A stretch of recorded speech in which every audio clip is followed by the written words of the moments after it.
OBC आरक्षणाचा मुडदा पडत होता तेव्हा राज्य सरकारमधील मंत्री मात्र आंदोलने मोर्चे काढण्यात व्यस्त होते। राज्य सरकारला 5 वेळा पत्र लिहून विनंती केली, परंतु त्याकडे सरकारने दुर्लक्ष केले। सरकारने दुर्लक्ष केले नसते तर कदाचित हा आरक्षणाचा तिढा सुटला असता, असे विरोधी पक्षनेते देवेंद्र फडणवीस यांनी म्हटले आहे। मुंबईत आयोजित पत्रकार परिषदेत ते बोलत होते। 4 मार्चला सर्वोच्च न्यायालयाने एक निर्णय दिला आणि महाराष्ट्र राज्यामध्ये ओबीसीला जे आरक्षण राजकीय मिळालं होतं, स्थानिक स्वराज्य संस्थांमध्ये ते आरक्षण रद्द केलं। ते रद्द झाल्यानंतर केंद्र सरकार राज्य सरकारने त्या आदेशाच्या विरुद्ध एक रिव्हिजन पिटिशन दाखल केली होती। ती पिटिशन देखील सर्वोच्च न्यायालयाने रद्दबातल केली आहे। त्यामुळे आत्ताच्या परिस्थितीमध्ये महाराष्ट्रामध्ये कुठलंही राजकीय आरक्षण ओबीसी करता शिल्लक राहिलेलं नाही। या संदर्भात कशा प्रकारे या सरकारने हे आरक्षण घालवलं हे मला खरं म्हणजे या निमित्ताने आपल्यासमोर ठेवायचं आहे। सर्वात पहिल्यांदा ही जी काही पिटिशन होती सर्वोच्च न्यायालयासमोर, ती ओबीसी आरक्षणामध्ये ज्या जिल्ह्यांमध्ये 50% वर आरक्षण चाललं आहे ते 50% आत आलं पाहिजे अशा प्रकारची ती पिटिशन होती। आणि त्याच्यामध्ये त्यांनी जो एक 2010ला कृष्णमूर्तीच्या केसमध्ये जे जजमेंट आलं होतं सरन्यायाधीशांच्या बेंचने दिलेलं, त्याचा आधार घेत सांगितलं होतं की हे 50% आत आलं पाहिजे। आमचं सरकार ज्यावेळेस होतं त्यावेळेस कोर्टामध्ये या संदर्भात बऱ्याच जोरदार तिथे आर्ग्युमेंट्स झाले आणि कोर्टाने सांगितलं की बाकी ठीक आहे, पण कृष्णमूर्ती जजमेंटप्रमाणे हे आरक्षण प्रत्येक जिल्ह्यात सरसकट 27% असू शकत नाही, तर हे आरक्षण प्रपोर्शनल असलं पाहिजे आणि म्हणून तुम्ही हे प्रपोर्शनल केलं पाहिजे। त्यानुसार आमच्या लक्षात आलं की हे जर आरक्षण 50% वरचं उडालं तर साधारणपणे जिल्हा परिषद पंचायत समितीच्या 130 जागा बाधित होतात। आणि म्हणून आम्ही महाधिवक्ता आणि सगळ्यांना घेऊन बसलो आणि कृष्णमूर्ती जजमेंटचा त्या ठिकाणी स्टडी केला आणि लक्षात आलं की आपण प्रपोर्शनल रिप्रेझेंटेशनचा ऑर्डिनन्स काढला आणि मग पुढे कोर्टाला वेळ मागितली तर या 120 पैकी 90 जागा ज्या 50% वरच्या आहेत ते आपण वाचवू शकतो। आणि त्यानुसार आम्ही साधारणपणे हा ऑर्डिनन्स या ठिकाणी 31/7/2019ला ऑर्डिनन्स आम्ही त्या ठिकाणी काढला आणि त्यामुळे 90 जागा आम्ही वाचवल्या। कोर्टाला तो ऑर्डिनन्स सादर केला आणि कोर्टाला सांगितलं की आता हा ऑर्डिनन्स आम्ही काढलेला, या ऑर्डिनन्सप्रमाणे पुढची कारवाई करण्याकरता आम्हाला वेळ द्या। कोर्टाने त्यावेळेस निवडणुका 4 जिल्हा परिषदाच्या येणार होत्या, त्यांनी सांगितलं की आम्ही स्थगित करतो आहे 2 महिन्याकरता आणि पुढची कारवाई तुम्ही करा। आणि त्यामुळे ते आरक्षण त्यावेळी वाचलं। त्यानंतर हे नवीन सरकार आलं। आपल्याला कल्पना आहे की हे नवीन सरकार 28/11/2019ला आलं। त्यानंतर ही केस लागली आणि 13/12/2019ला माननीय सर्वोच्च न्यायालयाने असे निर्देश दिले की तुम्ही कॉन्स्टिट्यूशन बेंचने कृष्णमूर्तीच्या केसमध्ये जे सांगितलेलं आहे त्याप्रमाणे कारवाई करा आणि आम्हाला पुढच्या तारखेला कळवा। कधी सांगितलं? 13/12/2019। सरकारने 13/12/2019 पासनं 2/3/2021 पर्यंत म्हणजे 15 महिने केवळ तारखा मागितली, 15 महिने. आणि 15 महिन्यानंतर 2 मार्च 2021ला एक ॲफिडेव्हिट सादर केलं. ज्या ॲफिडेव्हिटमध्ये त्यांनी सांगितलं की हो, काही जिल्ह्यांमध्ये आमचं आरक्षण 50% वर चाललेलं आहे आणि आम्हाला पुढचा वेळ देण्यात यावा. आणि ज्यावेळेस अशा प्रकारचा वेळ मागितला, दुर्दैवाने आम्ही जो ऑर्डिनन्स काढला होता तो ऑर्डिनन्स हा त्याच्या पुढच्या म्हणजे नवीन सरकार आल्यानंतर पहिल्या अधिवेशनामध्ये तो कायद्यामध्ये परिवर्तित करायला पाहिजे होता. सरकारने तो ऑर्डिनन्स लॅप्स करून टाकला. आता परिणाम काय झाला की 15 महिन्यानंतर हे ॲफिडेव्हिट ज्यावेळेस सरकारने सादर केलं त्यावेळी कोर्ट चिडलं आणि कोर्टाने त्यांच्या जजमेंटमध्ये लिहून ठेवलेलं आहे की राज्य सरकार कोणतीही कारवाई न करता दुर्बल आणि बनावटी ग्राउंडवर या ठिकाणी तारीख मागते आहे. त्यामुळे आता आम्ही अशी तारीख देऊ शकत नाही. आणि लगेच 4 तारखेला सर्वोच्च न्यायालयाने एक निर्णय दिला आणि सर्वोच्च न्यायालयाने या निर्णयाप्रमाणे 50% वरचं नाही ते तर केलंच, पण 50%च्या खालचं देखील स्थगित केलं आणि सांगितलं की कॉन्स्टिट्यूशन बेंचने जी कारवाई सांगितली आहे ती कारवाई केली नाही, म्हणून आम्ही हे स्थगित करतोय. यानंतर मी स्वतः 5 तारखेला अधिवेशन सुरू होतं. 5 मार्चला अधिवेशनामध्ये सांगितलं की आपल्याला हे जर टिकवायचं असेल तर आपल्याला कॉन्स्टिट्यूशन बेंचने सांगितलेली कारवाई करावी लागेल.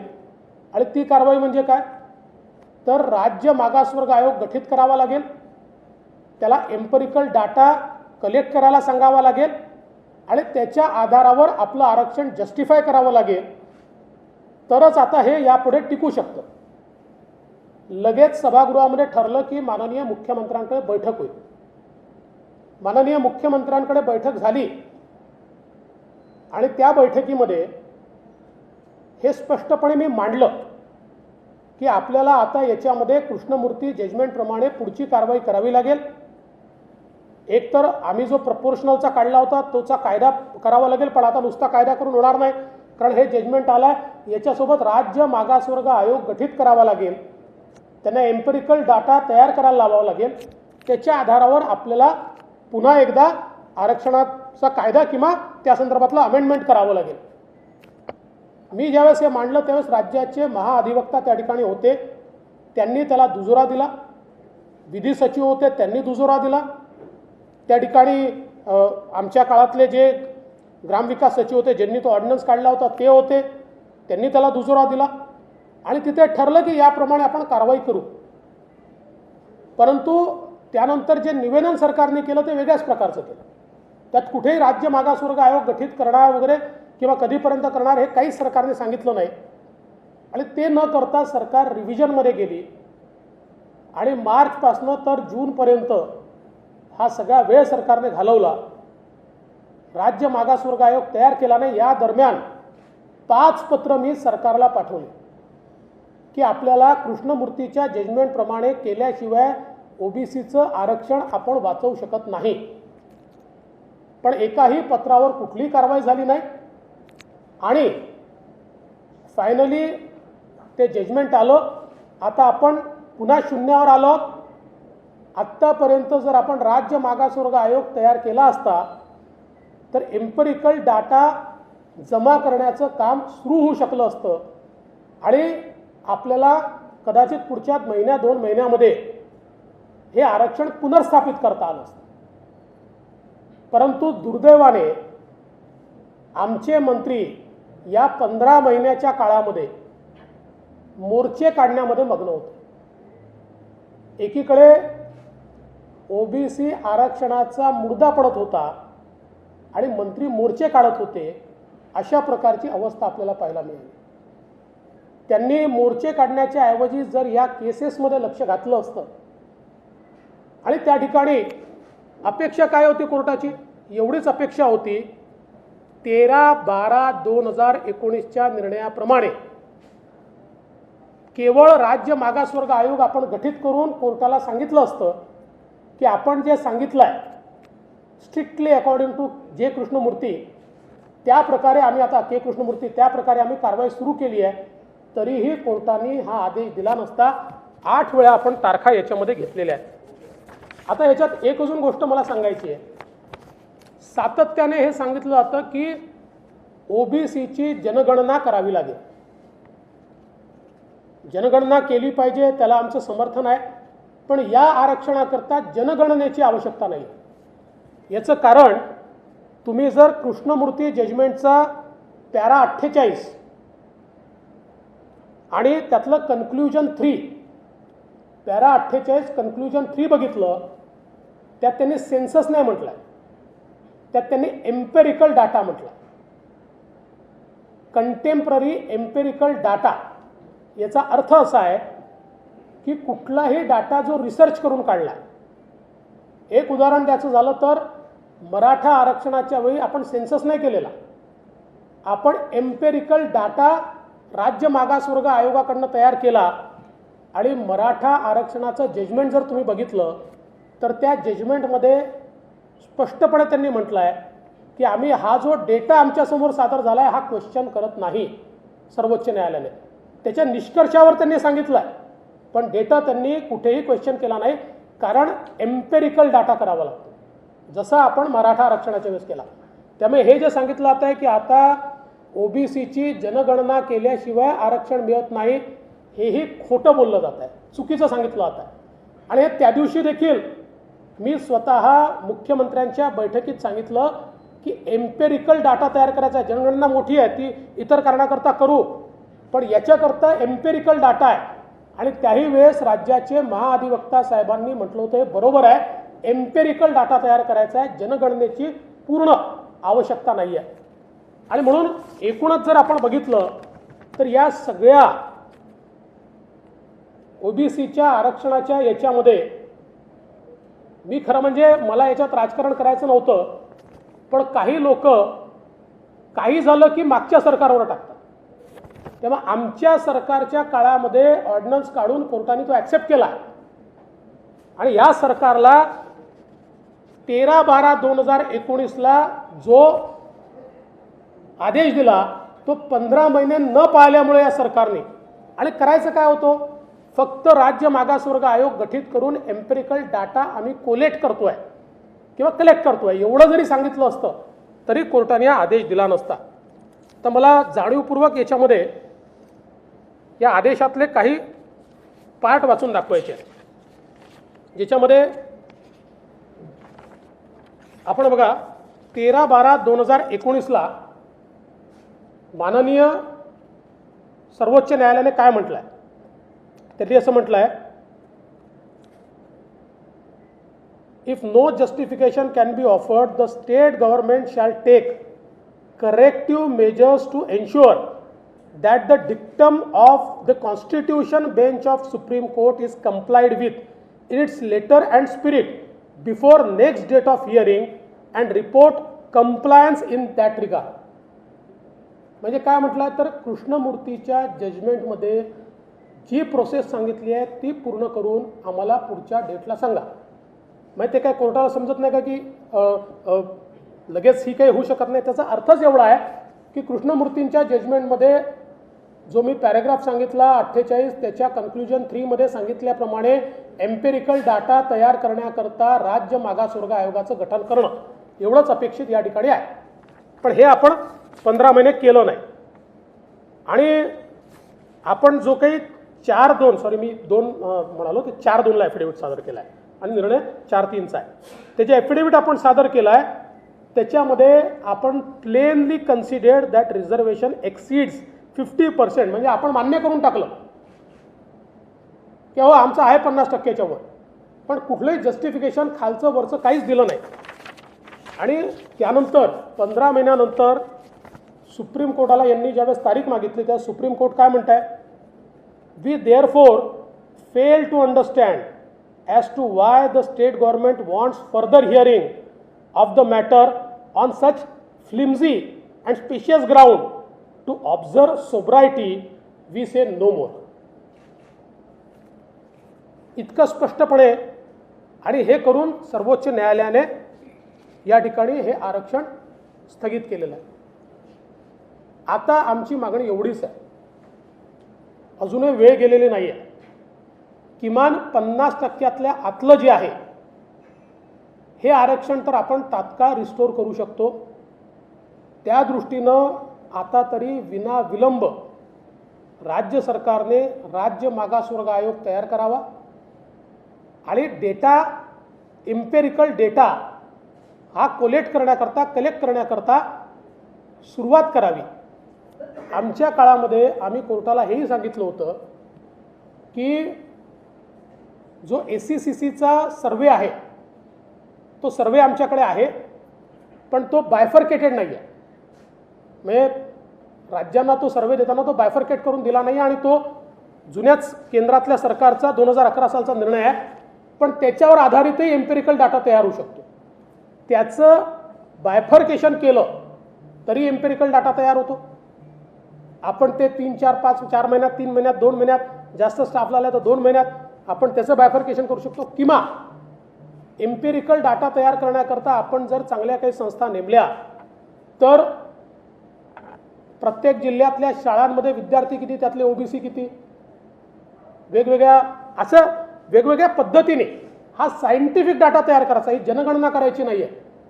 त्यामुळे हे जर राज्य सरकारने केलं तर मला असं वाटतं आत्ता फॉर्च्युनेटली सगळ्या निवडणुका पुढे गेल्या. नजीकच्या भविष्यामध्ये कोरोनामुळे निवडणुका होतील असं वाटत नाही आहे. त्यामुळे ह्या मधल्या काळात ही कारवाई जर राज्य सरकारने केली तर किमान 50% आतलं OBCचं आरक्षण हे बहाल करता येईल. 50% वर ज्या जिल्ह्यांमध्ये गेला आहे ते उर्वरित, म्हणजे याच्यामध्ये विशेष प्रॉब्लेम जो येईल तो नंदुरबारला येईल, त्याच्यानंतर पालघरला येईल, यवतमाळ आणि यवतमाळला काही प्रमाणात येईल, पूर्ण नाही येणार, पण या 2 ठिकाणी तर, आणि सगळ्यात जास्त नंदुरबारला येईल. त्याच्या संदर्भात वेगळा विचार करून त्यातनं OBCला न्याय कसा द्यायचा हा तिथे मार्ग काढला जाऊ शकतो. पण किमान इतरत्र मात्र सगळीकडे OBC आरक्षण हे पुनर्स्थापित होईल, हे तात्काळ सरकारने केलं पाहिजे अशी आमची मागणी आहे.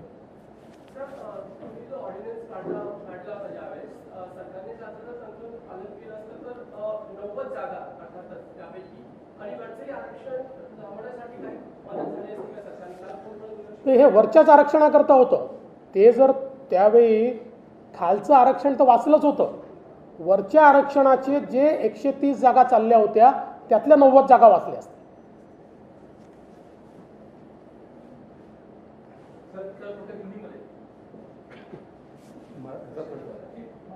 काँग्रेसकडून वारंवार आरोप केला जातोय की म्हणजे तुम्ही म्हणलात की काही झालं तरी मागच्या सरकारकडे किंवा केंद्राकडे.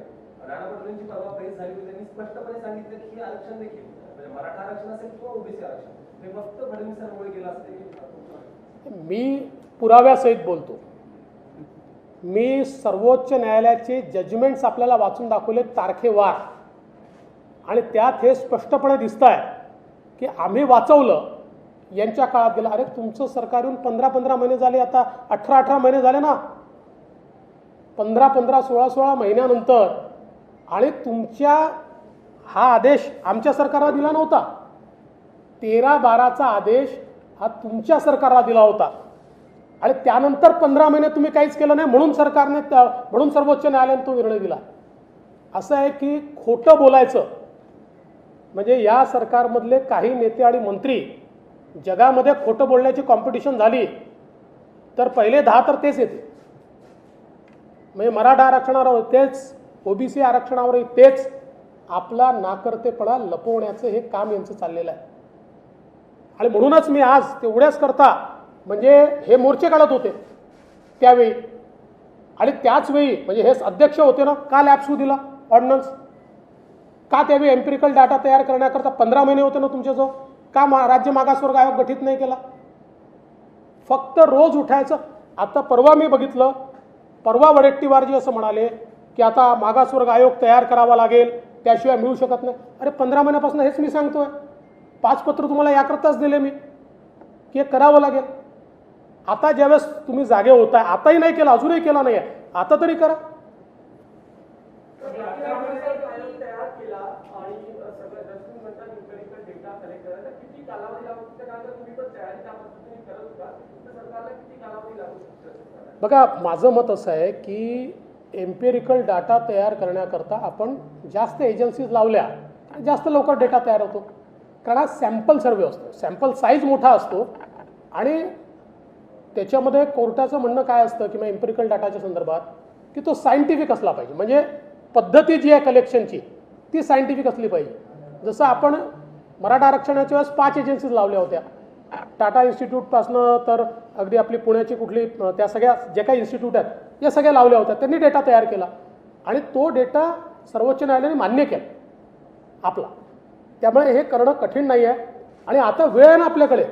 आता मला वाटत नाही की यावर्षी तरी कुठल्या निवडणुका होतील, कारण आता मी बघितलं राज्य सरकारने निवडणूक आयोगाला ऑलरेडी पत्र पाठवलेलं आहे. त्यामुळे आपल्याजवळ भरपूर वेळ आहे. पुढच्या कुठल्याही निवडणुकीच्या आधी आपण हे केलं तर किमान 50% आतलं रिझर्वेशन तरी आपण वाचवू शकतो.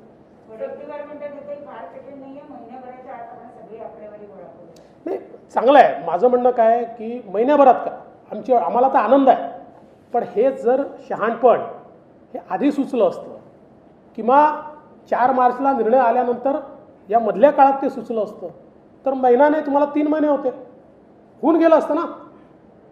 नाही केलं तुम्ही. करा, महिन्याभरात करा. आणि आम्ही सांगतो आमची मदत पाहिजे. म्हणजे ते फार मोठे लोक आहेत आणि फार हुशार लोक आहेत, त्यामुळे आमच्यासारख्या लोकांची त्यांना म्हणजे ज्यांना काही फार समजत नाही याची मदत आवश्यकता नाही, पण तरी त्यांना लागली तर आम्ही द्यायला तयार.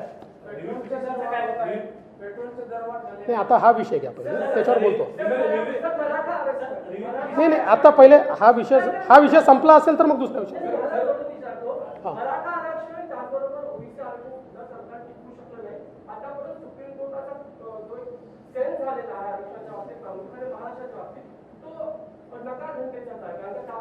सरकारने कोणती तयारी केलेली आहे अशा पद्धतीने वारंवार सांगितलेलं आहे आणि या ओबीसीच्या आरक्षणामध्ये पण तेच दिसते. 15 महिने तुम्ही सांगतात वयाला तर पुढची अडचण वाढणार आहे का मराठा आरक्षण? नाही, माझं मत असं आहे की कायदा समजून घेतला पाहिजे. आमच्या काळामध्ये आम्ही कायदा समजून घेऊन त्याप्रमाणे कारवाई करायचं. भाषणं देऊन नाही होत, मोर्चे काढून नाही होत, ते महत्त्वाचे असतात. लोकशाहीमध्ये मोर्चांचं आपलं महत्त्व आहे, पण त्याच वेळी जर कायदा समजून त्याच्यावर कारवाई केली नाही तर अशी वेळ येते. सर, अनेक निर्णय आहेत, पदोन्नतीचं आरक्षण असेल, ओबीसी असेल, मराठा असेल, मुख्यमंत्री तुमचे मित्र आहेत, अनेक गोष्टी झाल्यानंतर त्यांना धक्का बसतोय का? कारण बऱ्याचदा असं वाटतं की मुख्यमंत्र्यांना याबद्दल काही माहिती कळवून दिली जात नाही. असं आहे की या सगळ्या संदर्भात त्या खात्याचे जे मंत्री आहेत, सरकारमधले जे अधिकारी आहेत, यांनी वेळोवेळी मुख्यमंत्र्यांच्या निदर्शनास ते आणून दिलं पाहिजे आणि त्याच्यावर मुख्यमंत्र्यांनी निर्णय घेतले पाहिजे. आता हे मुख्यमंत्र्यांच्या निदर्शनास त्यांनी आणून दिलं की नाही दिलं ह्याची मला कल्पना नाही. याच्यात तर आता रिव्ह्यू पिटिशन नाही आहे ना, याच्यातली रिव्ह्यू पिटिशनही खारिज झाली आहे. ओबीसी मधली रिव्ह्यू पिटिशनही खारिज झाली आहे. त्यामुळे आता रिव्ह्यू पिटिशनचा दरवाजा ओबीसीत ओपन नाही. आता राज्य मागासवर्ग आयोग तयार करणे, डेटा कलेक्ट करणे आणि पुन्हा नव्याने ते बहाल करणे आणि ते शक्य आहे. त्याच्यामध्ये कोर्टानेच सांगितलं ते शक्य आहे. संभाजीराजेंनी जी मराठा आरक्षणासंदर्भात वेगवेगळ्या पक्षांची नेत्यांची भेट घेतली, याच्याशी भारतीय जनता पार्टी त्यांच्या भूमिकेशी सहमत आहे? संभाजी महाराजांनी वेगवेगळ्या नेत्यांची भेट घेणं यात काहीच गैर नाही आहे. मला देखील ते भेटले होते आणि त्यांची भूमिका अशी आहे की या प्रश्नावर सगळ्या पक्षांनी एकत्रित आलं पाहिजे आणि आमची त्याला तयारी आहे. मी त्यांना सांगितलं की आपण सांगा कोणाच्याही बैठकीला मी जायला तयार आहे. या संदर्भात आमच्यात राजकीय भूमिका नाही, आम्ही सगळे एकत्रितपणे बसायला तयार आहोत.